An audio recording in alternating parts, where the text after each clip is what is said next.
Hi hello ಎಲ್ಲರೂ ಹೇಗಿದ್ದೀರಾ? ಇವತ್ತು ಒಳ್ಳೆ ಒಂದು ಟಿಪ್ಸೊಂದಿಗೆ ಬಂದಿದ್ದೀನಿ. ಯಾರೆಲ್ಲ ಟೈಲರ್ಸ್ ಇದ್ದೀರಾ, ಇವತ್ತಿನ ನನ್ನ ವಿಡಿಯೋದ ಮಾತುಗಳು ನಿಮಗೆ ತುಂಬಾ ಇಷ್ಟ ಆಗುತ್ತೆ. ಯಾಕಂದರೆ ಇದು ಎಲ್ಲ ಟೈಲರ್ಸ್, ಲೇಡೀಸ್ ಟೈಲರ್ ಅನುಭವಿಸ್ತಿರುವಂತಹ ಕಷ್ಟನೇ ಅನ್ಬೋದು. ಅದೇನು ಅಂತ ಈ ವಿಡಿಯೋದಲ್ಲಿ ಹೇಳ್ತೀನಿ. ನೀವು ನೋಡ್ತಿರೋಂಥ ಬ್ಲೌಸ್ಗಳು ಸ್ಟಿಚ್ ಆಗಿದೆ. ಹಾಗೆಯೇ ಇದನ್ನು ನಾನು ಸಾಗರಕ್ಕೆ ಕೊರಿಯರ್ ಅಂದರೆ ಕೊಟ್ಟು ಕಳಿಸ್ಬೇಕಿತ್ತು. ನಮ್ಮ ಮನೆಯವ್ರ ತಂಗಿನೇ ಕೊಟ್ಟು ಕಳಿಸಿದ್ರು ಹೊಲಿಯೋಕ್ಕೆ. ನನಗೆ ನೋಡಿ ಫ್ಯಾಮಿಲಿ ಮೆಂಬರ್ಸ್ ಎಲ್ಲರೂ ಸಹ ಸಪೋರ್ಟ್ ಮಾಡ್ತಾರೆ. ಟೈಲರಿಂಗಿಗಾಗಿರ್ಬೋದು ಅಥವಾ ಯೂಟ್ಯೂಬ್ ಚಾನಲಿಗಾಗಿರ್ಬೋದು ತುಂಬಾ ಖುಷಿ ಪಡ್ತಾರೆ. ಅವರದ್ದು ಬ್ಲೌಸ್ಗಳು ಅವರು ಬೇರೆ ಅವ್ರ ಹತ್ರ ಇಸ್ಬಿಟ್ಟು ಕೊಟ್ಟಿದ್ರು. ನನಗೆ ಟೈಲರಿಂಗ್ ಮಾಡೋದಕ್ಕೆ ತುಂಬಾ ಸಪೋರ್ಟ್ ಮಾಡ್ತಾರೆ. ಹೀಗೆ ನೋಡಿ ಎಲ್ಲ ಬ್ಲೌಸ್ಗಳು ರೆಡಿಯಾಗಿತ್ತು, ಕೊಟ್ಟು ಕಳಿಸ್ಬೇಕಿತ್ತಲ್ವ, ಎಲ್ಲ ಒಂದು ಸತಿ ಚೆಕ್ ಮಾಡಿಬಿಟ್ಟು ಕೊಟ್ಟು ಕಳ್ಸೋಣ ಅಂತ ಹೇಳ್ಬಿಟ್ಟು ನಾನು ನೋಡಿ ಚೆಕ್ ಮಾಡಿ ಬ್ಯಾಗಿಗೆ ಹಾಕೋಕ್ಕಿಂತ ಮುಂಚೆ ನೋಡಿ ಇಡ್ತಾ ಇದ್ದೀನಿ. ಆದರೆ ಇವತ್ತಿನ ವಿಷಯ ಇದಲ್ಲ. ಇವತ್ತಿನ ವಿಷಯ ಬಂದು ತುಂಬ ಒಳ್ಳೆ ಒಂದು ಟಾಪಿಕ್ ಅಂತಲೇ ಹೇಳ್ಬೋದು. ಅದು ಏನಂತ ಅಂದರೆ, ನನಗೆ ಯೂಟ್ಯೂಬಿಂದನೇ ಒಂದು ಪರಿಚಯ ಆದಂಥ ಒಬ್ಬರು ಸಿಸ್ಟರು ನನಗೆ ವಾಟ್ಸಪ್ಪಿಗೆ ಕಮೆಂಟ್ ಮಾಡಿದರು. ಯೂಟ್ಯೂಬ್ಗೆ ಹಾಕಿರಲಿಲ್ಲ, ವಾಟ್ಸಪ್ಪಿಗೆ ನನಗೆ ಪರ್ಸ್ನಲ್ ಆಗಿ ಕಮೆಂಟ್ ಮಾಡಿದರು. ಅದು ಏನಂತ ಅಂದರೆ, ಸಿಸ್ಟರ್, ನನಗೆ ಟೈಲರಿಂಗ್ ಮಾಡೋದಕ್ಕೆ ತುಂಬಾ ಇಷ್ಟ, ಆದರೆ ನನಗೆ ಮನೆಯಿಂದ ಸಪೋರ್ಟ್ ಇಲ್ಲ, ಫ್ಯಾಮಿಲಿಯಿಂದ ಸಪೋರ್ಟ್ ಇಲ್ಲ. ಏನು ಮಾಡೋದು? ನನಗೆ ಮನೇಲಿದ್ದು ಸುಮ್ಮನೆ ಇರೋದಕ್ಕೆ ಇಷ್ಟ ಇಲ್ಲ, ಏನಾದರೂ ಮಾಡಬೇಕು ಅಂತ ಆಸೆ ಇದೆ. ಹಾಗಾಗಿ ನಾನು ಟೈಲರಿಂಗನ್ನು ಯೂಟ್ಯೂಬ್ ನೋಡಿ ಕಲ್ತಿದ್ದೀನಿ. ಆದರೆ ಈಗ ಸ್ವಲ್ಪ ಮಾಡ್ತಾಯಿದ್ದೀನಿ. ಬಟ್ಟೆನೂ ಸಹ ತುಂಬ ಚೆನ್ನಾಗಿ ಬರ್ತಾಯಿದೆ. ಆದರೆ ಹಸ್ಬೆಂಡಿಂದ ನನಗೆ ಸಪೋರ್ಟ್ ಇಲ್ಲ. ಏನು ಮಾಡೋದು ನನಗೆ ಅಂತೇಳಿ ಕೇಳ್ತಾ ಇದ್ದಾರೆ. ನನಗೆ ಬಟ್ಟೆ ಹೊಲಿಬೇಕು ಅಂತ ತುಂಬಾ ಆಸೆ ಇದೆ. ಆದರೆ ನೀನು ಬಟ್ಟೆ ಹೊಲಿದ್ರೆ ನಿನ್ನನ್ನೇ ಬಿಟ್ಬಿಡ್ತೀನಿ ಅಥವಾ ನಿನಗೆ ಡೈವರ್ಸ್ ಕೊಟ್ಬಿಡ್ತೀನಿ. ನನಗೆ ಬಟ್ಟೆ ನೀನು ಹೊಲಿಯೋದು ಇಷ್ಟ ಇಲ್ಲ. ನಂಗೆ ಮನೆಗೆ ಬಂದರೆ ಕಿರಿಕಿರಿ ಆಗುತ್ತೆ, ನೀನು ಬಟ್ಟೆ ಹೊಲಿಯೋದು, ಬಟ್ಟೆ ಅವನ್ನೆಲ್ಲ ನೋಡಿದ್ರೆ ಅಂತ ಹೇಳ್ಬಿಟ್ಟು ಅವ್ರ ಹಸ್ಬೆಂಡು ಹೇಳ್ತಾ ಇದ್ದಾರಂತೆ. ಅದಕ್ಕೆ ನನಗೆ ಏನು ಮಾಡಲಿ ಸಿಸ್ಟರ್, ನಾನು ಬಟ್ಟೆ ಹೊಲಿಯೋದು ಬಿಟ್ಬಿಡ್ಲಾ? ಏನು ಮಾಡಲಿ? ಸುಮ್ಮನೆ ಇರಲ್ಲ ಮನೇಲಿ? ಸುಮ್ಮನೆ ಇದ್ದರೆ ನನಗೆ ಬೇಡದೇ ಇರೋ ಚಿಂತೆಗಳೆಲ್ಲ ತಲೆಗೆ ಬರುತ್ತೆ. ಅದಕ್ಕೆ ನಾನು ಏನು ಮಾಡಲಿ? ನಮ್ಮ ಮನೆಯವ್ರ ಮನಸ್ಸನ್ನ ಹೇಗೆ ಒಪ್ಪಿಸ್ಲಿ? ನನಗೆ ಟೈಲರಿಂಗ್ ಕೆಲಸ ಬಿಟ್ಬಿಡ್ಬೇಕಾ? ಆದರೆ ಹೊರಗಡೆನೂ ಸಹಿತ ಕೆಲಸ ಕಳಿಸಲ್ಲ. ಮನೇಲಿ ನಾನು ಮಕ್ಕಳನ್ನ ನೋಡಿಕೊಂಡು 1-2 ಬ್ಲೌಸು ಸ್ಟಿಚ್ ಮಾಡ್ತೀನಿ. ಏನು ಮಾಡಲಿ ಸಿಸ್ಟರ್? ನಿಮ್ಮ ಮೋಟಿವೇಶನ್ ವೀಡಿಯೋಗಳೆಲ್ಲ ನೋಡಿ ನನಗೆ ತುಂಬ ಖುಷಿಯಾಗಿದೆ. ನಿಮ್ಮ ಹತ್ರ ಒಂದು ಸಜೆಷನ್ ಕೇಳಿದ್ರೆ ನೀವು ಹೇಳ್ಬೋದೇನೋ ಅಂತ ಹೇಳ್ಬಿಟ್ಟು ನಿಮಗೆ ನಾನು ಮೆಸೇಜ್ ಮಾಡ್ತಾ ಇದ್ದೀನಿ. ಪ್ಲೀಸ್ ರಿಪ್ಲೈ ಮಾಡಿ ಅಂತ ಹೇಳಿದರು. ಅದಕ್ಕೆ ನಾನು ಈ ವಿಡಿಯೋದ ಮುಖಾಂತರ ಅವರಿಗೆ ನಾನು ರಿಪ್ಲೈ ಮಾಡ್ತಾ ಇದ್ದೀನಿ. ನನಗೆ ಸಾಧ್ಯವಾದಷ್ಟು ನಾನು ವಾಟ್ಸಪ್ಪಲ್ಲಿ ಅವ್ರಿಗೆ ವಾಯ್ಸ್ ಮೆಸೇಜ್ ಕಳಿಸಿದ್ದೆ. ಆದರೆ ಅವರಿಗೆ ಅವರ ಪರ್ಮಿಷನ್ ಕೇಳಿಬಿಟ್ಟೆ ನಾನು ಇವತ್ತು ಈ ವಿಡಿಯೋದಲ್ಲಿ ಹೇಳ್ತಾ ಇದ್ದೀನಿ. ಅವರು ಸಹ ಹೇಳ್ರಿ, ನಂತರನೇ ಈ ಥರ ಸಮಸ್ಯೆ ಅನುಭವಿಸ್ತಾರೋ ತುಂಬ ಜನ ಇರ್ತಾರೆ, ಫ್ಯಾಮಿಲಿ ಸಪೋರ್ಟ್ ಇಲ್ಲದೇನೆ ಅಂತ ಹೇಳಿದ್ರು. ಅದಕ್ಕೋಸ್ಕರ ನಾನು ಈ ವಿಡಿಯೋದಲ್ಲಿ ಹೇಳ್ತಾ ಇದ್ದೀನಿ. ಈ ವಿಡಿಯೋದಿಂದ ನನ್ನ ವಿಡಿಯೋಸ್ ನೋಡೋ ಅಂಥ ನನ್ನ ವ್ಯೂವರ್ಸಿ ಸಬ್ಸ್ಕ್ರೈಬರ್ಗೆ ಹೆಲ್ಪ್ ಆಗ್ಬೋದು ಅಂತ ಹೇಳ್ಬಿಟ್ಟು ಫ್ರೆಂಡ್ಸ್, ಅವರು ಏನು ಹೇಳ್ತಾ ಇರೋದು, ನನಗೂ ಸಹಿತ ನಾನು ಟೈಲರಿಂಗ್ ಕಲಿತು ಮದುವೆ ಆದ ಸ್ಟಾರ್ಟಿಂಗ್ ಮಕ್ಕಳೆಲ್ಲ ಚಿಕ್ಕವರಿರುವಾಗ ನಮ್ಮ ಯಜಮಾನ್ರಿಗೂ ಅಷ್ಟೇ ನಾನು ಟೈಲರಿಂಗ್ ಮಾಡೋದು ಸ್ವಲ್ಪನೂ ಇಷ್ಟ ಇರಲಿಲ್ಲ. ಯಾಕಂದರೆ ಅವರಿಗೆ ನಾನು ಒಳ್ಳೆ ಬೇರೆ ಕೆಲಸಕ್ಕೆ ಹೋಗಬೇಕು ಅನ್ನೋದು ಇಷ್ಟ ಇತ್ತು. ಆದರೆ ಫ್ಯಾಮಿಲಿಯಲ್ಲಿ ಎಲ್ಲರೂ ಸಹಿತ ಹೊರಗಡೆ ಹೋಗಿ ಕೆಲಸ ಮಾಡೋದಕ್ಕೆ ಒಪ್ಪಲಿಲ್ಲ, ಮನೆಯಲ್ಲಿ ದೊಡ್ಡವರಾಗಿರ್ಬೋದು. ಆದ್ದರಿಂದ ನಮ್ಮ ಮನೆಯವರಿಗೆ ಟೈಲರಿಂಗ್ ಕೆಲಸ ಇಷ್ಟ ಇರಲಿಲ್ಲ. ಅವರು ಸಹಿತ ನನಗೆ ಎಷ್ಟೋ ಸಲ ನೀನು ಟೈಲರಿಂಗ್ ಕೆಲಸ ಮಾಡಿದ್ರೆ ನಂಗೆ ಇಷ್ಟ ಇಲ್ಲ, ಮಾಡಬೇಡ ಅಂಥೇಳಿ ಕಿರಿಕಿರಿ ಮಾಡಿದ್ದೆಲ್ಲ ಇದೆ. ಮತ್ತು ನನಗೆ ಅವರು ಡ್ಯೂಟಿಯಿಂದ ಬರ್ತಿದ್ರು ಅಂದಾಗ ನಾನು ಹೊಲಿಯೋದೇ ನಿಲ್ಲಿಸ್ಬೇಕಿತ್ತು. ಮತ್ತು ನಾನು ಕೆಲಸ ಮಾಡಬಾರ್ದು ಅಂತಲೇ ತುಂಬಾ ನನಗೆ ಟಾರ್ಚರೆಲ್ಲ ಕೊಟ್ಟಿದ್ದರು. ಆದರೆ ನಾನು ಏನು ಮಾಡಿದೆ?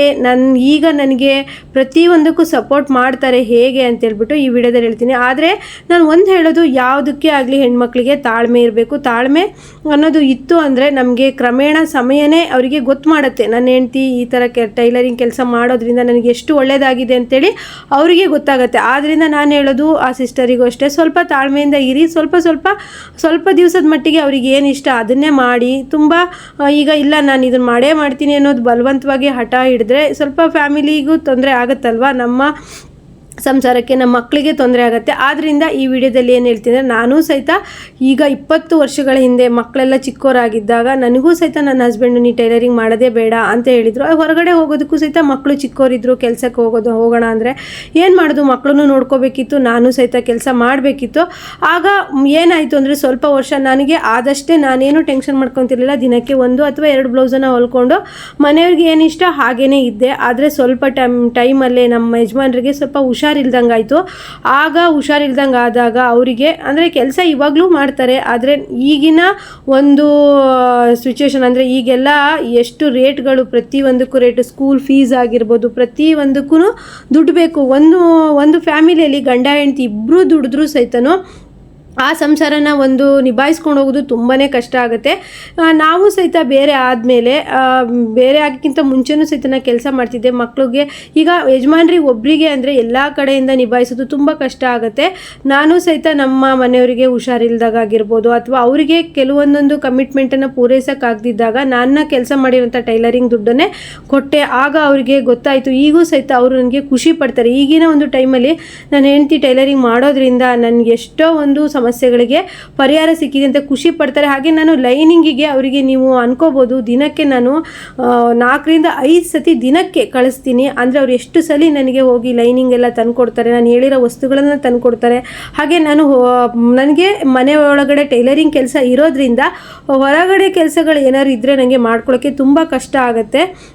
ಅದೆಲ್ಲದು ಅವರೇ ಮಾಡ್ತಾರೆ, ನನಗೆ ಟೈಲರಿಂಗಿಗೆ ಸಪೋರ್ಟ್ ಮಾಡ್ತಾರೆ. ಅದಕ್ಕೆ ನಾನು ಎಷ್ಟು ವರ್ಷ ಕಾದೆ ಅಂದರೆ 10 ವರ್ಷಗಳ ಕಾಲ ನಾನು ಅವರಿಗೆ ಇಷ್ಟ ಆಗೋ ರೀತಿಯಲ್ಲೇ ಮನೆ ಕೆಲಸ ಎಲ್ಲ ಮಾಡಿಕೊಂಡು ಸ್ವಲ್ಪ ಅಮೌಂಟನ್ನು ಸೇವ್ ಮಾಡಿ ಕೆಲವೊಂದು ಮಕ್ಕಳ ಎಜುಕೇಷನ್ ಆಗಿರ್ಬೋದು, ಫ್ಯಾಮಿಲಿ ಪ್ರಾಬ್ಲಮ್ಗಳಿಗಾಗಿರ್ಬೋದು ನಾನು ಸೇವ್ ಮಾಡಿರೋಂಥ ದುಡ್ಡನ್ನು ಕೊಟ್ಟೆ. ಆಗ ಅವರಿಗೆ ಅನ್ನಿಸ್ತು, ಪರವಾಗಿಲ್ಲ ನನ್ನ ಹೆಂಡತಿ ಒಂದು ಕೆಲಸ ಮಾಡೋದ್ರಿಂದ ಅವಳು ನನಗೆ ಒಂದು ಹೆಲ್ಪ್ ಮಾಡಿದಂತ. ಆಗ ತಾನಾಗೆ ಅವರು ನಮಗೆ ಸಪೋರ್ಟ್ ಮಾಡ್ತಾ ಬಂದರು. ಹಾಗಾಗಿ ನಾವು ಏನು ಮಾಡಬೇಕು ಅಂದರೆ ಅವರು ನಮಗೆ ಏನೋ ಒಂದು ಸಪೋರ್ಟ್ ಮಾಡ್ತಿಲ್ಲ ಒಂದು ಕೆಲಸ ಅಂತ ಅಂದರೆ ನೀವು ಕರೆಕ್ಟಾಗಿ ನೀವು ನ್ಯಾಯ ರೀತಿಯಲ್ಲಿ ಕೆಲಸ ಮಾಡ್ತಿದ್ದೀರ ಅಂದರೆ ಸ್ವಲ್ಪ ಟೈಮ್ ಕಾಯೋದ್ರಿಂದ ಒಳ್ಳೆಯದೇ ಆಗುತ್ತೆ. ಆದ್ದರಿಂದ ಟೈಲರಿಂಗ್ ಕೆಲಸ ಕೀಳಲ್ಲ, ಇನ್ನೊಂದು ಕೆಲಸ ಮೇಲಲ್ಲ ಅನ್ನೋದು ನನಗೆ ಒಂದು ಅಭಿಪ್ರಾಯ. ಯಾಕಂದರೆ ಈಗ ಎಷ್ಟೆಷ್ಟು ಓದ್ದವರೆಲ್ಲ ಬೇರೆ ಕಂಪ್ನಿಯಲ್ಲಾಗಿರ್ಬೋದು ಬೇರೆಯವ್ರ ಕೈ ಕೆಳಗೆ ದುಡಿತಾರೆ. ಆದರೆ ತಿಂಗಳಿಗೆ ಒಂದ್ಸತಿ ಸಂಬಳ ಅಂತ ತಗೊಳ್ತಾರೆ. ಆದರೆ ನಾವು ಟೈಲರ್ ಆಗಿರ್ಬೋದು ಅಥವಾ ಸ್ವಂತ ಬಿಸ್ನೆಸ್ ಮಾಡೋರು ಯಾರೇ ಆಗಿರ್ಬೋದು, ನಮಗೆ ಪ್ರತಿದಿನ ದುಡ್ಡು ನೋಡ್ತೀವಿ ಅಥವಾ ಪ್ರತಿದಿನ ನಮಗೆ ಒಂದು ನಾವೇ ಸ್ವಂತ ಕೆಲಸ ಆಗಿರೋದು. ನಮ್ಗೆ ಅರ್ಜೆಂಟ್ ಇತ್ತು ಅಂದರೆ ನಾವು ಸ್ವಲ್ಪ ಹೊತ್ತು ಎಲ್ಲಿಗಾದರೂ ಹೋಗಬೇಕು ಅನ್ಸರು ಯಾರು ಪರ್ಮಿಷನ್ ಇಲ್ಲದೇ ನಾವು ಕೇಳ್ಕೊಂಡು ಹೋಗ್ಬೋದು. ನಮಗೆ ಸ್ವಂತ ಕೆಲಸ ಆ ರೀತಿ ಇರುತ್ತೆ. ಆದರೆ ನಾವು ಬೇರೆಯವರ ಕೈ ಕೆಳಗೆ ದುಡಿತಿದ್ದೀವಿ ಅಂದಾಗ ಒಂದಿನ ರಜೆ ಕೇಳೋದಕ್ಕೆ ಎಷ್ಟೋ ಟೈಮ್ ನಿಲ್ಲಬೇಕಾಗತ್ತೆ. ನಾವು ಟೆನ್ಷನ್ ಮಾಡ್ಕೋಬೇಕಾಗತ್ತೆ, ಅಯ್ಯೋ ರಜೆ ಕೇಳಿದರೆ ಅವ್ರು ಕೊಡ್ತಾರೋ ಇಲ್ವೋ ಅಂತೇಳಿ. ಅದೇ ಟೈಲರಿಂಗ್ ಕೆಲಸ, ಒಂದು ಟೀ ಶಾಪ್ ಇಟ್ಕೊಂಡಿರೋರು ನೋಡಿ, ಸ್ವಂತ ಕೆಲಸ, ಅದನ್ನು ಯಾಕೆ ಕೀಳಾಗಿ ನೋಡಬೇಕು? ಯಾವ ಕೆಲಸನೂ ಕೀಳಲ್ಲ, ಯಾಕಂದರೆ ಅದೇ ಆದ ಒಂದು ವ್ಯಾಲ್ಯೂ ಇರುತ್ತೆ ಅಂತ ಹೇಳ್ತೀನಿ. ಫ್ರೆಂಡ್ಸ್, ಈಗ ನೋಡಿ ನಾನೀಗ ಶಾಪ್ ಮಾಡ್ತೀನಿ ಅಂದರೂ ಸಹಿತ ನಮ್ಮ ಮನೆಯವರು ಒಪ್ಕೊಳ್ತಾರೆ, ಖುಷಿಯಿಂದ ಸಪೋರ್ಟ್ ಮಾಡ್ತಾರೆ. ಆದರೆ ನನಗೂ ಸ್ವಲ್ಪ ಜವಾಬ್ದಾರಿಗಳಿದೆ, ಅದನ್ನೆಲ್ಲ ಮುಗಿಸ್ಬಿಟ್ಟು ನಾನು ಸಹ ಶಾಪ್ ಮಾಡ್ತೀನಿ. ಯಾಕಂದರೆ ಈಗ ಶಾಪ್ಗಿಂತ ಚೆನ್ನಾಗೇ ನಾನು ಮನೆಯಲ್ಲಿ ಬಟ್ಟೆನ ಸ್ಟಿಚ್ ಮಾಡ್ತಿದ್ದೀನಿ ಮತ್ತು ಫ್ಯಾಮಿಲಿ ಮೆಂಬರ್ಸ್ ಎಲ್ಲ ಸಪೋರ್ಟ್ ಮಾಡ್ತಿದ್ದಾರೆ.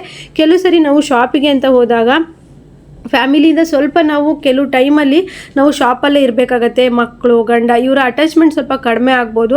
ಹಾಗಾಗಿ ನಮ್ಮ ಮಧ್ಯೆನೂ ಸಹಿತ ಕ್ಲಾಸ್ಗಳು ಬರ್ಬೋದು ಅಂದ್ಬಿಟ್ಟು ನಾನು ಮನೇಲೇ ಟೈಲರಿಂಗ್ ಮಾಡೋದು.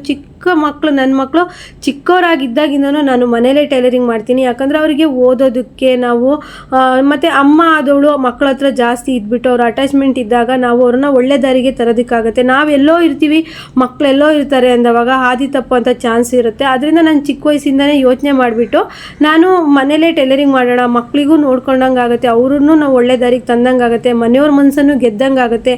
ಅವರಿಗೆ ಫುಲ್ ಇಷ್ಟನೇ ಇಲ್ಲ ಅಂದಾಗ ನಾವು ಶಾಪ್ ಮಾಡಿ ಇನ್ನೊಂದು ಮಾಡಿ ಆವಾಗ ಸುಮ್ಮನೆ ನಮ್ಮ ಒಂದು ಫ್ಯಾಮಿಲಿ ಲೈಫನ್ನು ಹಾಳು ಮಾಡ್ಕೊಳ್ಳೋದಕ್ಕಿಂತ ಅವ್ರಿಗೆ ಏನು ಇಷ್ಟ ಅದನ್ನು ಅವ್ರ ಕಣ್ಮುಂದೆನೇ ನಾನು ಎಷ್ಟು ಕೆಲಸ ಮಾಡ್ತೀನಿ ಅಂತೇಳಿ ನೀವು ನೋಡ್ತಾ ಇರ್ಬೋದು. ನಾನು ಹಾಲಲ್ಲಿ ಇಟ್ಕೊಂಡಿದ್ದೀನಿ ಟೈಲರಿಂಗ್ ಮಿಷನು.